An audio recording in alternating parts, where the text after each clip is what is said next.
Chrono. Voilà, j'ai ça sous les yeux. Alors, je vous souhaite la bienvenue, un bon midi à tous. Ça me fait plaisir d'animer, de co-animer cette capsule 3 sur la formation à distance en compagnie de Marie-Claire et d'Yvon Kenard, qui fait partie de l'équipe du SN Récifade comme moi. Alors, l'enregistrement est démarré.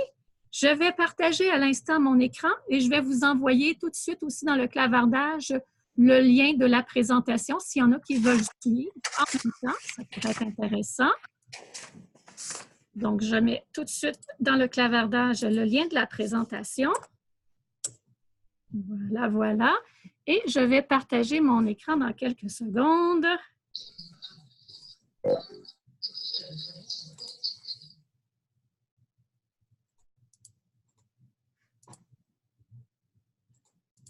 Donc, vous devriez avoir mon partage d'écran. C'est bien le cas?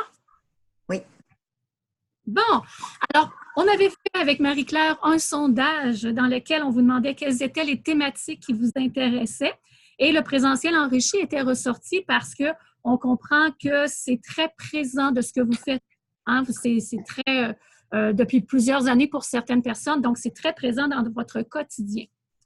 Là, je dois, excusez-moi, changer la série de petites fenêtres où je vous vois tous, moi, à la droite de mon écran, si je veux avoir accès à mon diaporama pour changer les pages. Voilà. Alors, aujourd'hui, ensemble, on va faire le retour sur la capsule vidéo qui était l'introduction. On l'avait envoyée en préalable, donc 3 minutes 26, là, quelques secondes, là, comme ça, à regarder. Et ça va nous servir de support théorique à nos réflexions d'aujourd'hui. Donc, le point 2, le point 3 va tourner autour de ça. Par la suite, bien, on va s'interroger sur différentes définitions de la formation en présentiel, donc, et voir de quelle façon ça peut vous rejoindre. Comme je le mentionnais d'entrée de jeu, bien, vous êtes au quotidien pour plusieurs en formation déjà présentielle enrichie, donc je vais nuancer mes propos. Et par la suite, bien, on va s'interroger sur la place que peut avoir Moodle, parce qu'on sait que l'une des parties du projet pilote que l'on a avec le ministère, bien, c'est avec l'utilisation de Moodle. Donc, on va essayer de voir comment on peut mettre en place le Moodle et en tirer profit. Et on aura l'intervention d'Yvon, qui est un enseignant qui utilisait beaucoup Moodle en classe et de différentes façons. On est tout ensemble des prochaines rencontres. Et ce qui est différent cette fois-ci, la partie « Et alors la femme », pour ceux qui étaient là dans les rencontres précédentes, on la faisait en début d'atelier. Cette fois-ci, on l'a fait à la fin. Donc, pour ceux qui seraient pressés de retourner en classe, bien, vous allez pouvoir justement juste regarder la capsule vidéo plus tard et nous faire part par la suite, soit par courriel ou par téléphone ou par Skype à Marie-Claire, peu importe la manière dont vous avez de communiquer avec elle, pour pouvoir parler de comment ça se passe chez vous. Ça va pour ça? Marie-Claire, tu surveilles le clavardage. La présentation est enregistrée. Tous les documents vont être disponibles dans votre dossier d'échange de Fadio, tout comme la vidéo là, qui sera déposée sur la chaîne Fadio. Ça vous va pour ça? Oui, puis Nathalie, tu devais partager ta présentation Geniali. Oui, je l'avais mis dans le clavardage. Oui, sauf qu'on ne le voit pas. On dirait qu'on n'y a pas accès. Ah bon, c'est tombé curieux. Oui, parce que ce qu'on a, c'est le YouTube. Bon, mais je vais replacer de la présentation de Geniali. Si je le replace dans le clavardage à l'instant, il faut que je retrouve le clavardage dans mon menu ici. Il est là, voilà, conversation. OK. Ça veut dire qu'on l'avait reçu, mais là, on vient de le recevoir correctement. On avait comme information de José qu'il était au bout du lien du YouTube.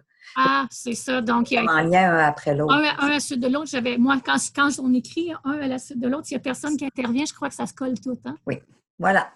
Alors, c'est parti. Alors, je retourne. Merci. Très bien. Alors, un bref rappel de qui, pourquoi. Donc, vous êtes inscrit dans un projet Fadio qui s'inscrit dans le grand projet pilote. Les dernières nouvelles, pour ceux et celles qui ne le savaient pas, Marie-Claire a peut-être eu le temps d'en parler, c'est que le ministère a envoyé ses lettres de demande de participation au projet Fadio, pas projet Fadio, au grand projet pilote de formation à distance. Donc, 1er octobre était une date clé. 6 novembre, il y a eu la présentation de qu'est-ce que c'était ce projet pilote-là aux différents intervenants des commissions scolaires. Une autre date clé, c'est les inscriptions. Donc, les commissions scolaires intéressées auront jusqu'au 13 décembre pour se prononcer. Donc, Marie-Claire a déjà fait des suivis, là, où elle va le faire prochainement avec les commissions scolaires. Ça vous va? Les intentions de notre capsule, on se rappelle, pour ceux et celles qui étaient là, on veut s'outiller l'un l'autre, on veut apprendre l'un de l'autre. Donc, nous, au Service national du récit de la formation à distance et chez vous, chez Fadio, dans le but de documenter nos pratiques en formation à distance pour aider l'ensemble des commissions scolaires qui vont participer au grand projet. Donc, votre aide nous est précieuse, c'est certain. Qui nous sommes? Bien, rapidement, je suis Nathalie Anger, je collabore avec Yvon Kemner de Québec, Étienne Roy, qui est également de la commission scolaire de la Beauce-Québec comme moi, Gustavo Bazot, un analyste informatique qui est nouveau dans notre équipe cette année, et nous avons également Claudine Jourdain, qui, elle, est davantage pour la formation générale adulte. Donc, elle n'est pas impliquée là, dans nos capsules directement ici parce que le projet pilote est principalement pour le secteur des jeunes, mais on a Claudine qui fait partie de notre équipe aussi. Alors, retour sur la petite vidéo d'introduction. Évidemment, cette vidéo d'introduction-là, c'est un cadre, un modèle théorique. Donc, ça ne veut pas dire que chacun comprend et s'y retrouve, mais ça nous donne des repères, des balises. Donc, je passe à cette diapo-là qui a beaucoup de contenu, vous allez voir. La vidéo, si ce n'est pas déjà fait, vous pourrez avoir le temps de la regarder à la fin. Donc, peut-être que ce qu'on va discuter, c'est un petit peu plus chinois pour l'instant, je m'excuse du langage, mais on va parler de 5 dispositifs de FOAD, formation ouverte à distance. Chez nous, on va généraliser la formation à distance FAD, tout simplement. On va parler de présentiel enrichi, augmenté, allégé, réduit et inexistant, ou selon certaines ressources, on va parler de quasi inexistant. Donc, c'est autour de ça. Vous avez le lien ici de la vidéo lorsque vous aurez la possibilité de la regarder. De là, on va analyser ce cadre théorique-là. Je passe rapidement ici. Ça, c'est ma grosse diapo. D'accord? Je la laisse apparaître. Dans la présentation de la vidéo, la dame nous présentait avec des images son cadre de présentiel enrichi, augmenté, allégé, réduit, inexistant ou quasi inexistant. Et moi, je travaille avec les droits d'auteur et je ne pouvais pas reprendre intégralement ce qui était là. Donc, il a fallu que j'imagine une façon de représenter ce qu'elle voulait dire dans son cadre théorique. Donc, dans le présentiel enrichi, on pourrait représenter ici la classe par notre grand rectangle et au centre, on a une interaction, une présence enseignant-élève qui est très grande, contrairement à la dernière case ici, où le présentiel inexistant ou quasi inexistant, j'en ai même pas mis. Ça ne veut pas dire qu'il n'y en a pas, on va y revenir tout à l'heure, mais ça ne veut pas dire qu'il n'y a pas de relation maître-apprenant, enseignant-apprenant, mais ça veut dire qu'il y a très peu ou quasi très peu de présence ensemble, enseignants et élèves, dans un contexte live. D'accord? Ce qu'on va retrouver en présentiel enrichi, comme on le disait dans la vidéo, c'est l'utilisation du TBI, de vidéos YouTube qu'on va distribuer, faire afficher en classe.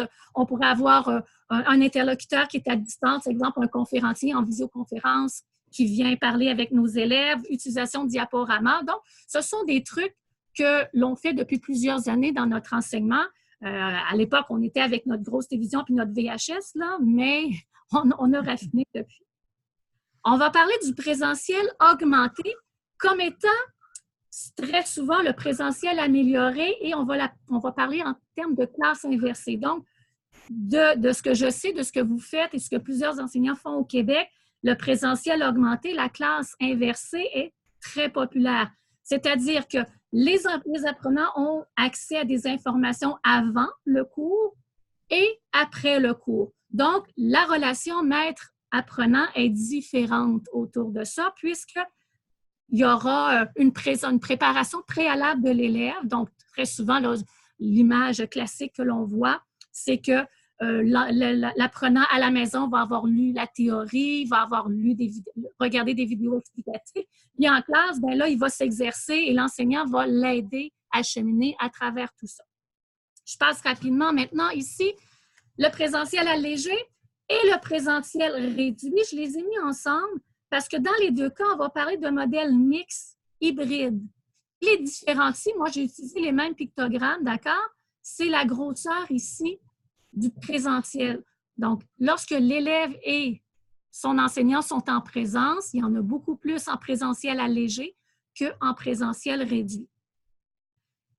Moins l'apprenant et son enseignant sont en contact direct, plus il y aura d'activités qui vont être scénarisées. Donc, exemple, des animations, des vidéos commentées, des vidéos interactives, etc., des exercices ou des activités d'auto-formation, parce que l'enseignant est substitué par d'autres activités.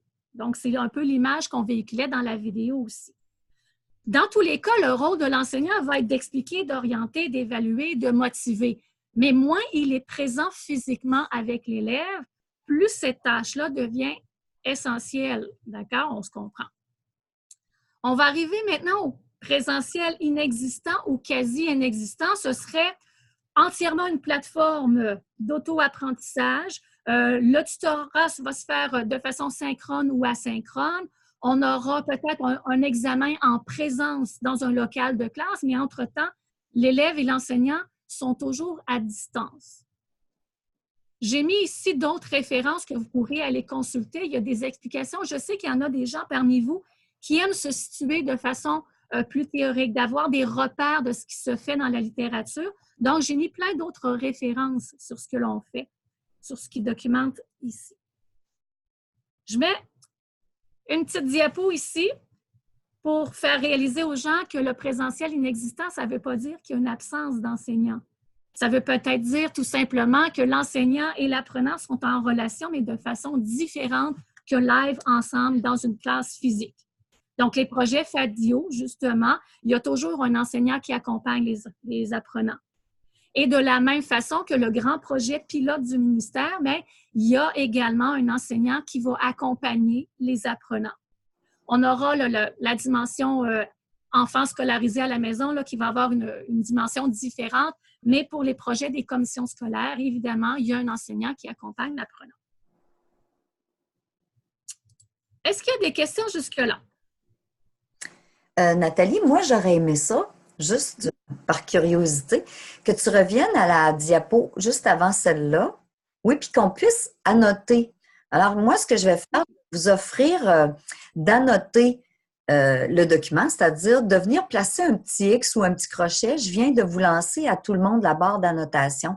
C'est possible qu'il y a des gens pour qui la barre n'apparaisse pas, là, mais habituellement, elle est vers le haut de votre écran ou un peu plus bas. Puis, vous pouvez choisir un outil qui s'appelle « Marquer ». On peut faire des petits crochets ou des petits X. Puis, j'aimerais que vous puissiez venir vous placer d'après vous autres. Où est-ce que vous en êtes, vous, dans votre présentiel? Est-ce que vous faites depuis longtemps du présentiel enrichi? Oui. On sait qu'on a des profs qui sont en présentiel allégé ou réduit aussi parce que vous avez commencé ou vous allez commencer bientôt à travailler avec les auto-formations du ministère.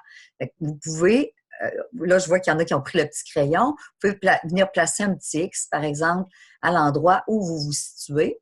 Puis nous, bien, ça va nous faire une petite image là, pour voir un peu, OK, alors, vous avez accès au crayon, mais vous avez aussi accès là, à du texte, à dessiner. Puis, il y en a un qui s'appelle « Marquer », si je vois bien, c'est très petit. Des flèches, des petits crochets, des cœurs, des étoiles.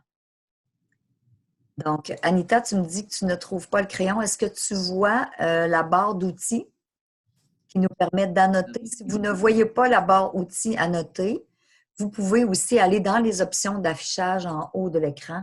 Puis ça va être écrit « Annoter ». Des fois, elle est en bas à gauche. Ça dépend toujours de l'organisation de votre ordinateur. Est-ce qu'il y en a d'autres que ça ne fonctionne pas? Alors, on voit qu'il y en a plusieurs qui sont au présentiel enrichi, quelques-uns au présentiel augmenté. Puis, ça s'en vient tranquillement vers le présentiel allégé. Est-ce qu'il y en a qui veulent nous envoyer un petit message dans le clavardage? Bon, alors, il y en a quelques-uns qui ne voient pas la barre d'outils. On essaiera de voir là, comment on peut vous aider à retrouver cette barre d'outils-là quand on la lance à l'intérieur de... Moi, je le vois. Voyez-vous, moi, quand je vais à l'écran? Muet. vous ne voyez pas ces fonctions-là qui apparaissent. Hein, non, c'est ça. On voit juste je vais ta vous le montrer présentation. live, là. On voit juste ta présentation, mais Écrit dans dans le le fond, clavardage, excusez, Marie-Claire, les gens peuvent l'écrire dans le clavardage, puis toi, tu iras les... oui. Oui, ça serait une bonne idée aussi. Sinon, comme je vous rappelle, la barre d'outils, si vous ne la voyez pas, allez complètement en haut de votre écran. Vous allez voir apparaître options d'affichage. Et sur options d'affichage, pardon, vous allez voir annoter. Et là, vous allez pouvoir venir annoter la fenêtre. Sinon, je prends vos réponses dans le clavardage. Alors, Nathalie, tu peux poursuivre, puis Parfait. je prendrai les réponses au fur et à mesure. Oh, là, ça reste sur les diapos suivantes. Oui, je vais les enlever. OK. Je vais t'attendre.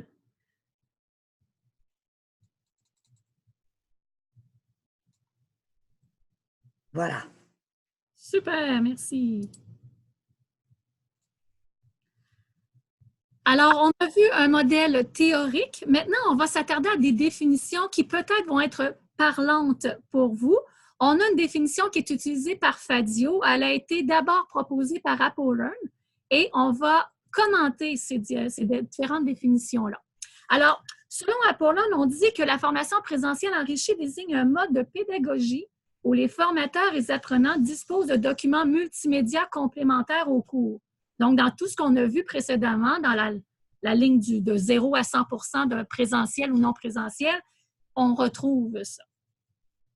À nouveau, là, je vous indique les références si jamais vous voulez aller lire les articles en question. Ensuite, on dit, selon AppleLearn, et que Fadio utilise dans sa documentation, on dit que les formateurs disposent donc de la possibilité de rendre plus attractif le contenu de leur formation à l'aide de ressources pédagogiques, audio et vidéo. Donc, des vidéos, encore des audios, des balados, que ce soit également des animations, des Genially, des Kahoot et compagnie. Là, on peut toutes les nommer, les différents outils que l'on utilise en formation. Je passe ici. On dit également que ce mode de pédagogie est adapté à tout type de structure et ce, peu importe son niveau de digitalisation, car il ne remet pas en question les causes d'enseignement habituelles, les méthodes, d'enseignement habituelles. Donc, ce que vous faites déjà, vous améliorez ce que vous faites à l'aide des technologies. Donc, ça, je pense que c'est facile de le réaliser. Et on dit également que l'enseignement présentiel enrichi peut être grandement facilité par l'utilisation d'une plateforme d'e-learning permettant de transmettre des supports de formation, d'échanger avec les apprenants, de planifier des événements et d'assigner des tâches à réaliser. Donc, pour certains d'entre vous, il y en a qui vont utiliser OneNote, il y en a qui vont utiliser Classroom, etc. Là, j'ai mis quelques exemples. Et peut-être certains d'entre vous utilisent déjà Moodle, sont allés à la formation de Nelson où ils vont y aller à la fin de la semaine. Donc, nous, on veut voir de quelle façon Moodle pourrait enrichir ce que vous faites déjà.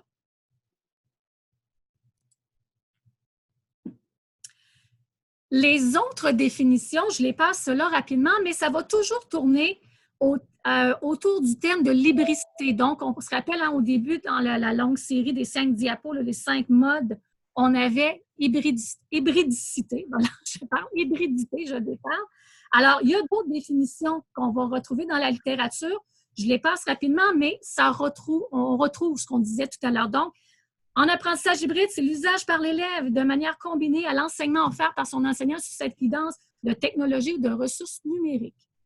Ça revient à ce qu'on disait tout à l'heure. Donc, c'est Frio et Cires qui proposent cette définition-là. L'hybride s'agit plutôt d'intégrer différentes approches d'apprentissage en ligne et en présentiel, synchrone et asynchrone, pour former une nouvelle stratégie qui répond aux besoins de l'apprenant. Cette définition-là va rejoindre beaucoup Yvon tout à l'heure parce qu'il s'attache beaucoup aux besoins de chacun de ses apprenants.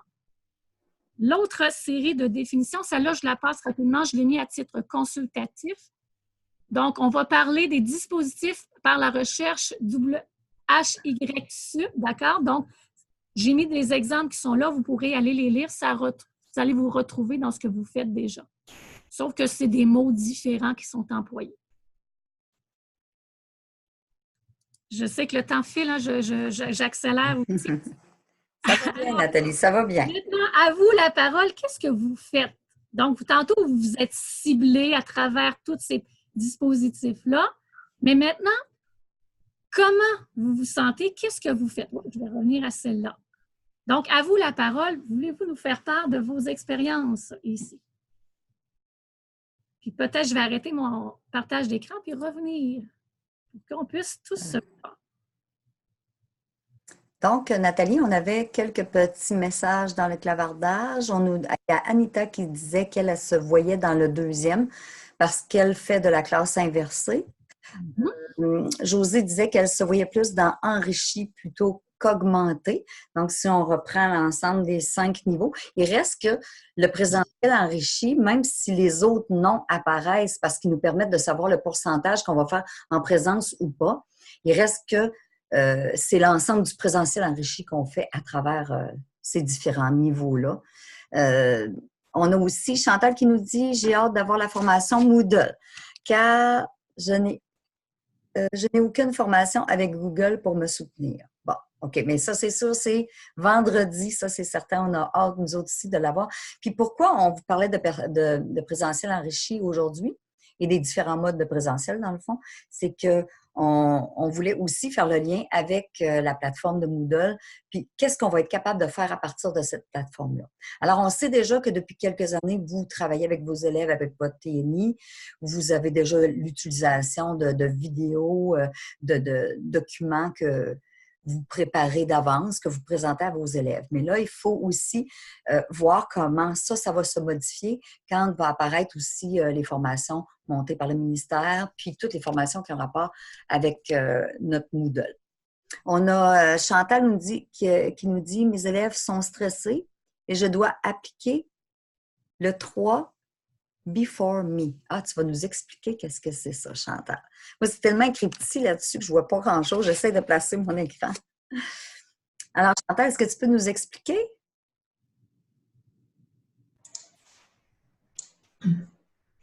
Ah, excusez-moi. En fait, c'est appliqué, là, parce que là, dans le fond, j'ai donné plein de projets. Ben, c'est rendu à mon deuxième projet, mais ils sont tellement pas habitués de faire par eux-mêmes puis de collaborer que spontanément, c'est vers moi qui se garoche. La recherche, ben, j'avais eu d'informations par moi-même qu'il faut toujours les rendre habiles à chercher d'eux-mêmes. Fait que la première chose, il faut qu'ils vérifient dans leurs notes de cours s'ils ont de l'information. S'ils n'ont pas dans leurs notes, ils vont sur Internet. Et après ça, la troisième personne, ça peut être quelqu'un au cours où tu réussis à résoudre l'énigme. Puis si ça ne fonctionne pas, là, ils vont à l'expert. Donc, c'est moi l'expert. Mais la première fois, là, avec il fallait qu'il envoie une lettre à la poste, mais moi, je pensais que tout le monde savait envoyer une lettre. En secondaire 1, personne n'a envoyé une lettre dans mes groupes. Fait que ça, j'avais jamais vu ça. Ils ne savaient même pas comment ça s'appelait un timbre. Fait que tout travail de recherche, spontanément, ils ne vont pas sur Google. Hein. Donc, c'est intéressant. Fait que là, j'ai mis en gros classe, là, 3 Before Me, puis on est à la semaine 2, là. Oui, c'est ça. Puis c'est pour ça que tu parlais de Google, rechercher de l'information. Tu sais, c'est sûr qu'il y a beaucoup de préalables aussi à mettre en place avant que nos élèves soient habiles avec la technologie, puis même avec autre chose que la technologie, d'où ils viennent et vers où ils s'en vont. C'est souvent assez ardu. Il y a Josée Giroux ce matin, je parlais avec Josée, elle a mis en place aussi quelque chose d'un petit peu particulier dans sa classe. Si Josée veut prendre la parole, ça ferait un beau lien avec ce que Chantal nous a apporté. Sinon, là, on vous laisse la parole à tout le monde. OK. Je veux juste peut-être revenir sur ce que j'ai dit avec Marie-Claire ce matin. C'est que j'ai placé mes jeunes en équipe. Puis, dans le fond, chacun a des tâches à faire. Mais en plus de ça, j'ai nommé comme un capitaine d'équipe. Et je leur demande s'ils ont des questions à me poser, ils doivent passer par le capitaine. Donc, ça les oblige à un travail collaboratif avant de venir m'adresser la parole pour que je réponde à leurs questions. Puis si ça, en tout cas là, je suis en expérimentation, si je vois que ça veut déborder, bien, je pense que je vais même obliger le nombre de questions à me poser à l'intérieur d'un certain nombre de minutes, là, autrement dit, pour vraiment les obliger à faire du travail, ce que j'appelle collaboratif. J'ai dit du travail d'équipe C'est pas je lève ma main, vous êtes 4 ensemble, je lève ma main puis je demande au prof pareil. Non, vous devez vous aider entre vous autres. Fait que c'est dans ce but-là, là, c'est de développer cette collaboration-là ensemble. C'est drôle parce qu'on dévie un petit peu de notre présentiel enrichi, mais il reste que ça fait quand même partie du travail que l'on a à faire avec nos élèves. Mais je trouve ça super intéressant ce que vous nous apportez aujourd'hui. Je sais que Josée, elle a travaillé avec le document qu'on avait partagé qui était les 100 petits trucs qu'on pouvait utiliser pour dynamiser notre enseignement. Donc, dans le fond, même quand on fait du présentiel enrichi ou n'importe quel niveau de présentiel, on a à travailler la dynamisation de notre enseignement. Il va nous rester à voir après ça comment on peut transférer ça dans des projets à distance. C'est super intéressant. On poursuit. Est-ce qu'il y en a d'autres qui veulent ajouter?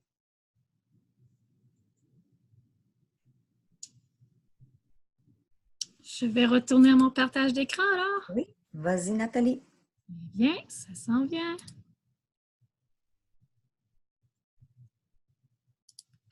On s'interroge maintenant sur la place de Moodle. Comment Moodle pourrait enrichir ce que vous faites déjà en classe? Donc, on sait très bien, Marie-Claire et moi, que certaines personnes d'entre vous ont déjà fait la formation avec Nelson sur Moodle, d'autres vont la faire vendredi.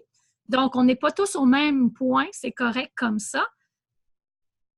Mais on reprend la même présentation, même visuelle que tout à l'heure. Puis votre modèle personnel, il se situe où avec Moodle? Donc, je vous rappelle, là, je pense que tout le monde devrait être bon.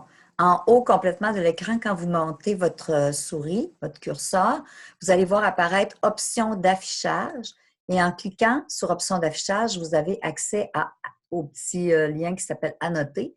Et vous allez voir une barre d'outils que vous pouvez utiliser, là, soit avec des marqueurs ou avec des crayons. Puis vous pouvez vous situer d'après ce que vous pensez où Moodle pourrait vous amener. Puis qu'est-ce que ça peut développer. Si je pense aux enseignants... Même si vous avez peu d'expérience dans Moodle, là. Donc, allez-y, là, comme vous le sentez, qu'est-ce que Moodle pourrait vous apporter? On voit que ça fait un peu changer la place d'où étaient rendus les enseignants. Au début, on était plus présentiel enrichi, présentiel augmenté. Et là, on va vers augmenté, allégé, réduit. On se tient pas mal là-dedans. Je trouve ça super intéressant de voir comment ça peut modifier un peu notre perception. Parce qu'on sait très bien que, par exemple, il y a des projets où les élèves sont à l'extérieur. Puis quand ils vont utiliser Moodle, ils vont avoir accès à l'ensemble du cours. Puis ça va peut-être devenir un présentiel allégé. Donc, je trouve ça vraiment intéressant de voir comment vous vous situez. On a aussi des messages dans le clavardage. Donc, on a ici Josée qui nous dit pas encore utiliser Moodle, sauf pour moi. J'ai suivi les formations sur Moodle de Fadio. Oui, c'est parfait ça. Puis vendredi, tu vas avoir la formation avec nous. Ensuite, OK, il y a Joël qui doit quitter. Alors, elle va reprendre avec la vidéo. Je vais faire du pouce sur ce que Josée, tout à l'heure, je crois que c'est Josée, modèle personnel, mentionnait que les 3D, là, regarde de toi-même, va voir sur Internet avant d'arriver à moi. Bien, c'est ça, c'est de rendre l'apprenant de plus en plus autonome. Puis il y en a deux qui sont modèle personnel. Oui, j'aimerais ça qu'on entende Yvon nous parler de son expérience. Je vais arrêter mon partage d'écran. Parce qu'Yvon utilise Moodle d'une façon qui est très différente de ce que l'on fait en formation à distance avec Fadio. Et peut-être que ça peut vous inspirer. Peut-être que vous allez dire, non, c'est loin de moi, mais ça peut vous donner des idées, des modèles. Est-ce que vous m'entendez? Oui. OK, c'est bon. Bien, en fait, jusqu'à l'an dernier, moi, j'étais enseignant à la Polyvalente de Charlebourg. Donc, j'étais enseignant en sciences en secondaire 4. Puis, j'avais aussi la robotique. Donc, j'avais le privilège d'avoir des ordinateurs dans ma classe. Ce qui n'est pas le cas de tout le monde, là, mais sur une base annuelle, là, à chaque période, les élèves avaient accès à leurs équipements. Ce qui fait qu'au fil des années, j'ai développé Moodle pour m'en servir en classe afin de réduire ma tâche en présence, comment je dirais ça. J'ai tenté de développer un modèle qui allait faire en sorte que mon rôle allait plus être un rôle d'accompagnateur que celui qui a le rôle clé, là. Donc, j'ai essayé de me dégager de mes responsabilités là, face aux jeunes vis-à-vis entre le pupitre et le tableau. Puis, j'ai tenté de migrer au fil du temps là, vers l'arrière de la classe, où j'étais plus une ressource pour mes jeunes.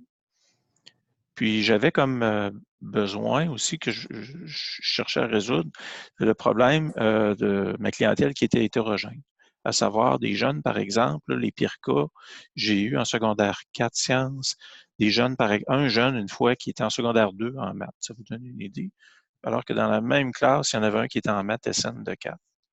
Donc, j'avais une situation là, un peu problématique par rapport au rythme d'apprentissage. Mais j'avais des ordinateurs, puis j'avais Moodle. Ça fait que ce que j'ai fait, je pourrais vous le montrer. Là, je suis allé, là, ce ne sont plus mes cours, là, mais comme j'ai à la polyvalente, j'ai toujours les accès. Je pourrais faire en partage d'écran vous montrer qu'est-ce que le jeune avait à sa disposition, puis comment il pouvait, dans le fond, apprendre à son rythme. Puis, j'ai réalisé au fil du temps, puis probablement c'est le cas pour vous parce que vous utilisez les technologies chez la Fadio. J'ai réalisé, par exemple, que bien me préparer à faire une vidéo de pas plus que 3 minutes, c'était plus efficace que moi qui parle en classe durant 5-10 minutes parce qu'il y en a un qui arrive en retard, parce qu'il y a un message au Télévox, puis celui qui m'interrompt pour prendre une note parce que lui, il tient à tout écrire au lieu d'écouter le dilemme, est-ce que j'écoute le prof ou j'écris tout? Ça fait que ça, j'ai réalisé que c'était payant, cette façon-là, pour moi. Ça fait que ce que je pourrais vous montrer, ça, vous allez voir, c'est des ressources. C'est moi qui parle des fois, puis c'est des travaux à remettre.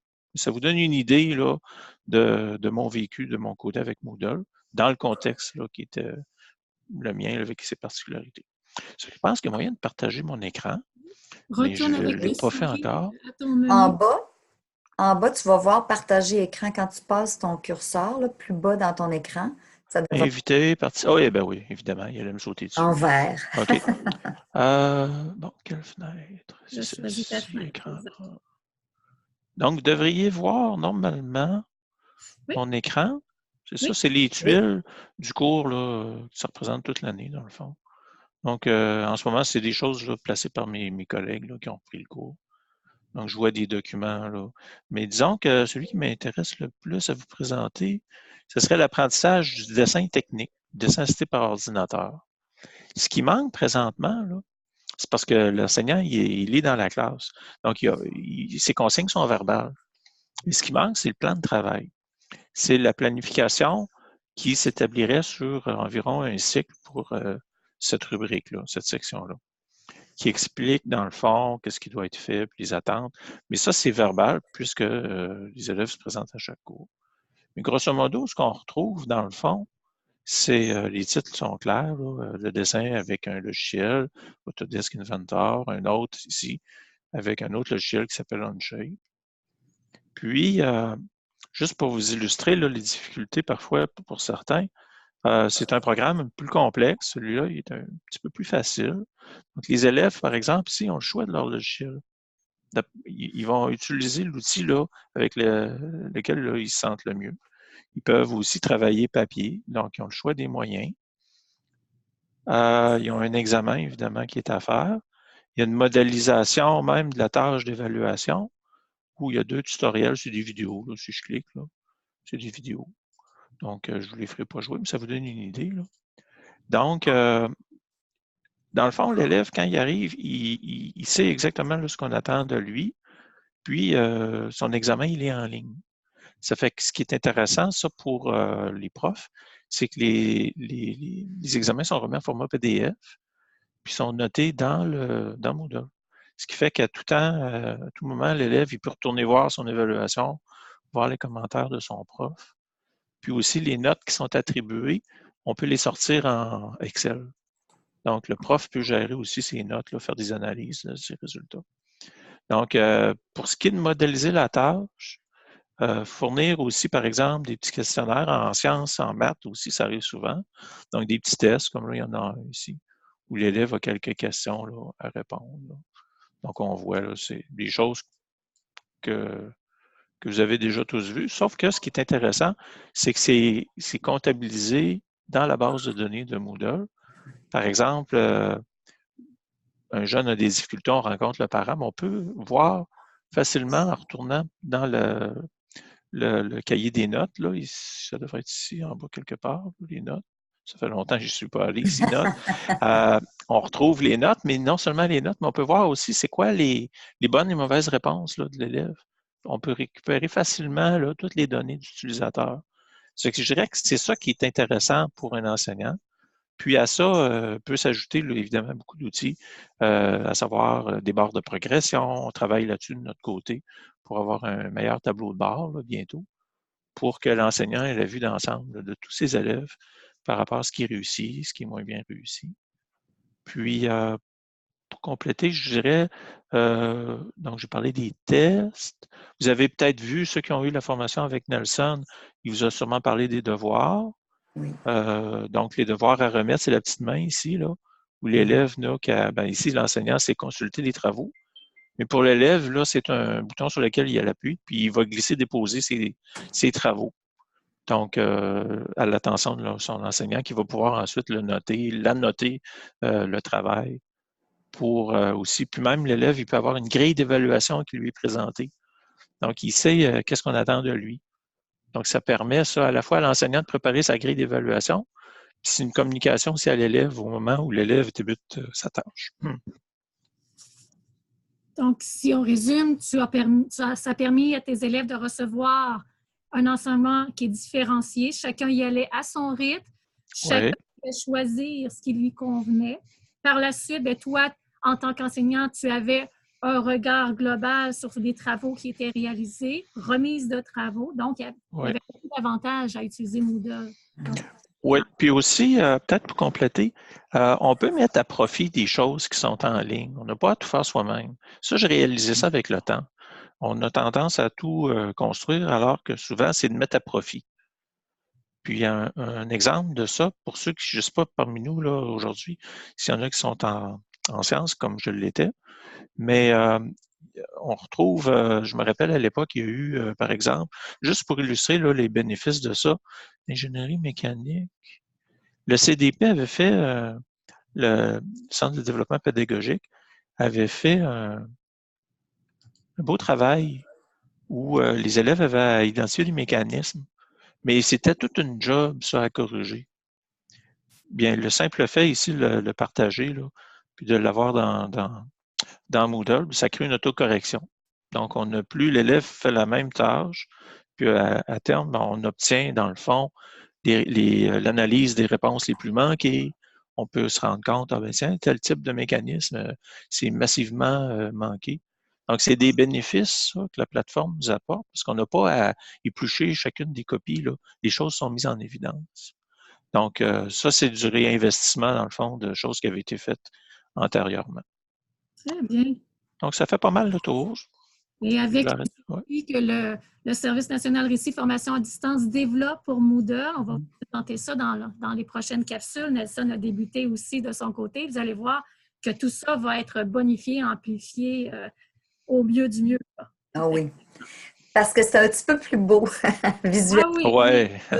On a un beau visuel. On a vu que tu avais utilisé H5P pour faire certains de ces modules-là qui sont interactifs, mais on va avoir autre chose aussi qui va être ajouté à ce Moodle-là. Et ce qui est le fun aussi, c'est de savoir là, qu'on va pouvoir utiliser ce qui existe déjà du ministère puis le bonifier avec ce que nous, on va avoir.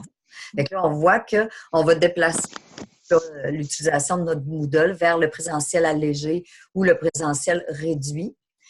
Puis, on a encore du présentiel augmenté, puis on va toujours avoir du présentiel enrichi. Et on ne passe pas de l'un des modèles à l'autre, hein? C'est continu. C'est ça. Ça fait temps de l'année, on va être plus dans un type. Hein? Dans un autre temps de l'année, on sera ailleurs. Puis, c'est tout à fait parfait comme ça. Là. Parfait.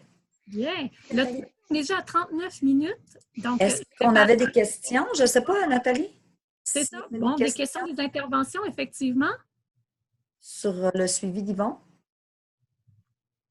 Dans le clavardage, est-ce qu'il y a des infos? Non, pour l'instant, il n'y a rien du tout.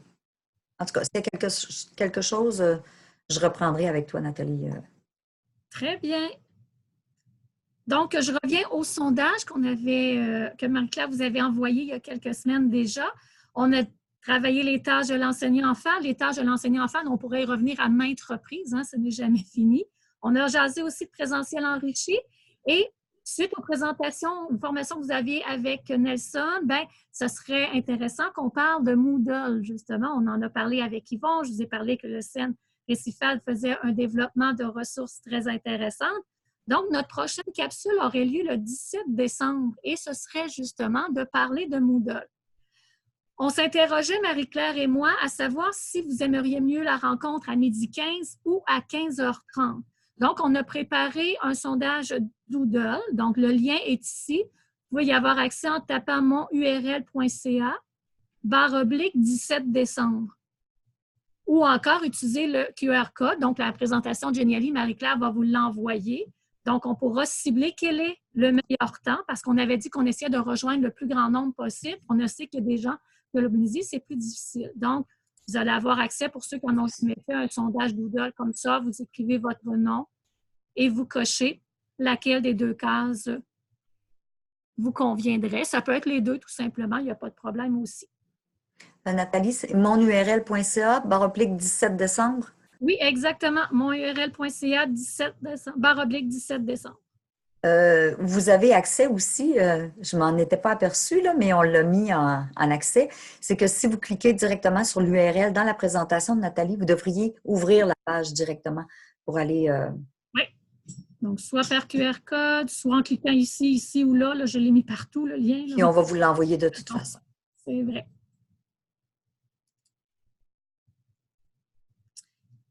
Alors, on sait qu'il y en a qui doivent quitter, mais s'il y a des gens qui veulent nous parler de comment ça se passe, les projets FAD en ce moment, on avait Anita en début de rencontre qui nous a dit qu'elle avait des bonnes nouvelles. On était contente pour elle. Ses ordinateurs sont enfin arrivés. Il reste à les installer.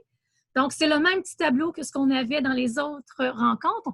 On est là pour vous écouter. Justement, Marie-Claire va prendre des notes et de mon côté également. Donc, si vous avez des choses à nous faire part, matériel, clientèle, des essais d'activités que vous avez faites, un accompagnement différent, vous avez commencé à développer des contenus peut-être sur Moodle. Le Doodle, Mathieu vient de rentrer, c'est bon. Je vais le fermer. Ah, il y a Chantal qui dit « J'attends les pochettes ». Ah! J'imagine que ça doit être les sacs, là. Parents, pas toujours joignables. OK. Donc, les parents, OK. Accompagnement difficile. Vous avez ça dans le clavardage. Oui. C'est super, Marie-Claire. Est-ce que vous vous sentez débordé? Parce que moi, j'ai rencontré quelques personnes en privé, il y a des gens qui m'écrivent ou qui me... Est-ce que vous vous sentez présentement débordé? Là, on va essayer de s'enligner le plus possible vers Moodle. Vous voyez comment la tangente s'enligne, là. Mais j'aimerais savoir là, comment vous vous sentez présentement, vous, dans votre projet.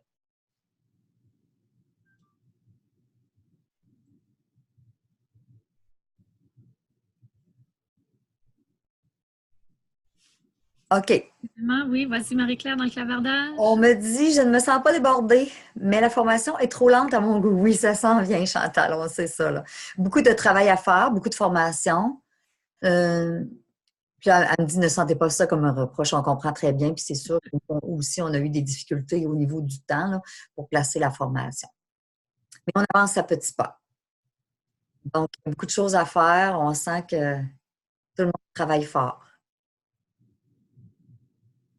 C'est bon. Alors, si vous avez autre chose, ne vous gênez pas. Nathalie et moi, on est disponibles aussi là, pour répondre à vos questions par courriel ou autre. Donc, si vous avez des besoins, des interrogations, soyez assurés qu'on va vous aider. Excellent.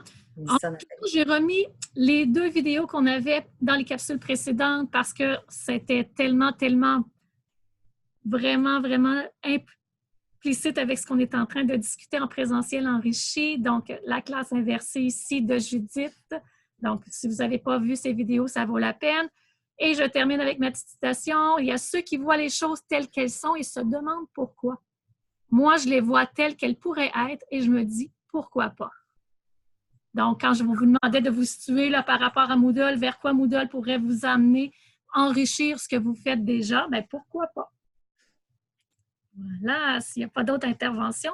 Ah, la longue liste des références Oui. qui veulent des contenus théoriques pour comprendre ce qu'ils font, mettre des mots sur ce qu'ils font. Alors, je les ai toutes mis là, nos références. Alors, on avait Serge qui nous disait qu'il était enthousiaste de pouvoir consacrer son temps pour Moodle maintenant, mais que actuellement, il semblait qu'on explorait un peu dans tous les sens. Puis, on l'avait expliqué un petit peu à la dernière rencontre aussi avec la COP des enseignants. C'est qu'on a préparé ça au mois d'octobre. Pour l'instant, on avait entre octobre et novembre, on n'avait pas encore Moodle de préparer. Fait qu'on on avait quand même préparé des choses pour vous aider à voir d'autres outils qui pourraient être intéressants pour vous autres. Mais ce qu'on veut le plus possible, c'est que vous vous sentiez à l'aise de choisir Moodle et de choisir peut-être d'autres petits outils qui vous permettront d'aller un peu plus loin. Mais c'est sûr qu'on vise Moodle. On a aussi Josée qui nous dit qu'elle a beaucoup de tiroirs ouverts. Donc, on espère qu'ils ne se fermeront pas. Mais c'est ça. Voilà. Alors, on me dit que j'ai un autre message aussi. Ah, il y en a qui font des tests dans différentes plateformes. Bien, c'est le fun. Alors, on est là, on est en apprentissage, on vous accompagne là-dedans, puis on espère que... Oui, oui, oui. Donc, Moodle est en train d'être installé dans vos commissions scolaires, comme Nelson l'a mentionné. Régulièrement, Étienne et Yvon de notre service envoient des mises à jour de la plateforme. Le développement continue de façon très intense avec Gustavo, également notre analyste. Donc, vous allez avoir un Moodle comme vous ne l'aurez jamais vu. C'est vraiment impressionnant ce qui s'en vient. Donc, merci de votre patience. Puis à vendredi, pour tous ceux qu'on rencontre pour la prochaine formation Moodle, vendredi le 22, je vous remercie aussi d'avoir été là. Merci à Nathalie puis à Yvon. S'il y en a qui veulent rester, on est encore là quelques minutes pour répondre à vos questions, mais on va arrêter pour l'instant l'enregistrement. Alors, je vous remercie. Merci, au plaisir.